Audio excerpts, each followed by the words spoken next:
school अब तब खोले के पड़ी कहाँ से कोरोना ढेर दिन रहते बंद हो गई कोरोना अब स्कूल खुली तब ने बच्चा पढ़े सन बहुत दिन बैठला हो गई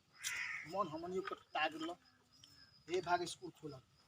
जी काहे त नहीं अरे पढ़ावे स्कूल खुल गई बटे बाबू हां कोरोना खत्म हो पढ़वा देना अब हां पढ़े के तो ठीक बा जालो कॉपी कलम जाके छोड़ दे जालो कॉपी कलम ला लो कॉपी कलम ले सन के तब ने पढ़े सन हो जाता ले रुक जाओ लेसन कहां बस ना उतने के समय के बाद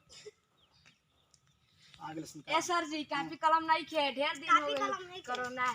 तो ठीक बटे नहीं कॉपी कलम तो ए तर पढ़ाई मुंह जवानी पढ़ाई दी ठीक ठीक है बैठो लोग लाइन से बैठो लाइन से बैठो लो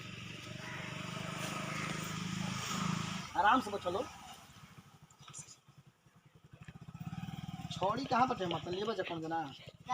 एक आदमी जाओ एक आदमी के जाओ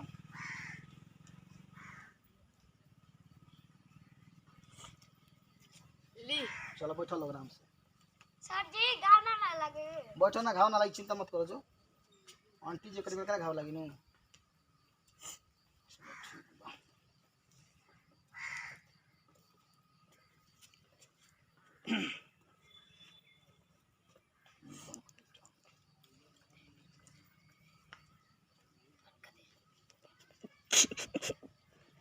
ना सुना क्लिप बंद करके करन जाए एक गो सुनाई पहले अजीत उठाओ एबीसीडी सुनाओ तो A B C D E F G H I J K L M N O P Q R S T U V W X Y Z चलो बैठो कहो सुनाओ क ख घ ङ च छ झ प चलो बैठो गलती बोलते रहो बैठो चल तू बोल रे पढ़े ना आवेला कोरोना में मैं भुला गई बड़ी जा भुला गेल बड़े तो एबीसीडी सुनाऊ सर जी ए बी सी नहीं क्या सर जी गाना गाई जा अभी करने तो को बोल क ख ग घ भुला गई बड़ी जा सर जी चल बैठ उठी बाबू छोटू हां क को सुनाओ क घ घ अ ये क्या बनाओ तुम मर देखिए करे ना चल एबीसीडी सुनाओ ABCD A B C D E N N अरे यार क्या करते तुम मैं भुला गेल का नाम भुला बन जा कैसे भुला गेल कोरोना में बड़े पार्टनर लगे तब कमरा लगे तब ना किन लगा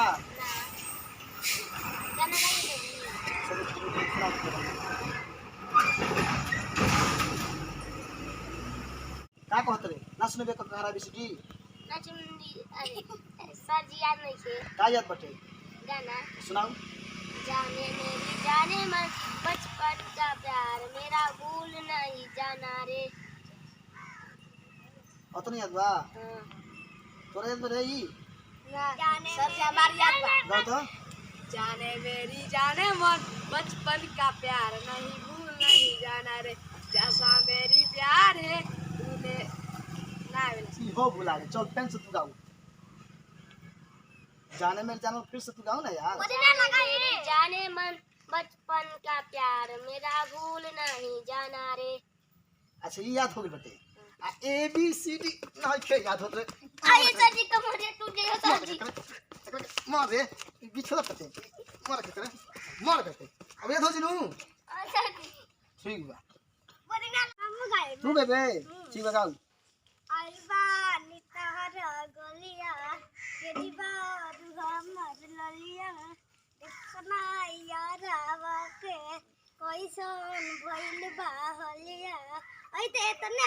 अरे तो नहीं कितना ही कुल मोह याद होता ए भी से निकल ए से निकल तोरे हां ए से निकल तोरे हां हो जी आदमी चल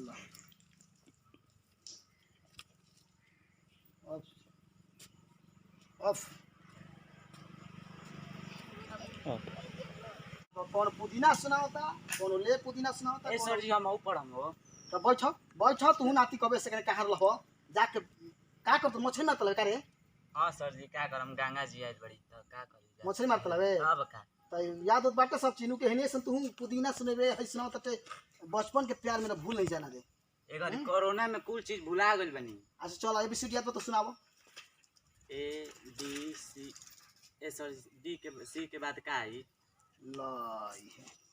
इहो भुला गेलो कोरोना में पढ़ते नहीं कि का करी जा कखो को तब सुनाओ क ख ग ल एतन लिखे आवे इहो नहीं खियावत का करबो करो तो ना का सुन तू गाना सुनेगा है नहीं सन हां गाना कौन गाना सुनेगो पुदीना वाला तू सुने पुदीने वाला ठीक है बस सुनाओ सुनाओ आइल बानी तोहरा गलिया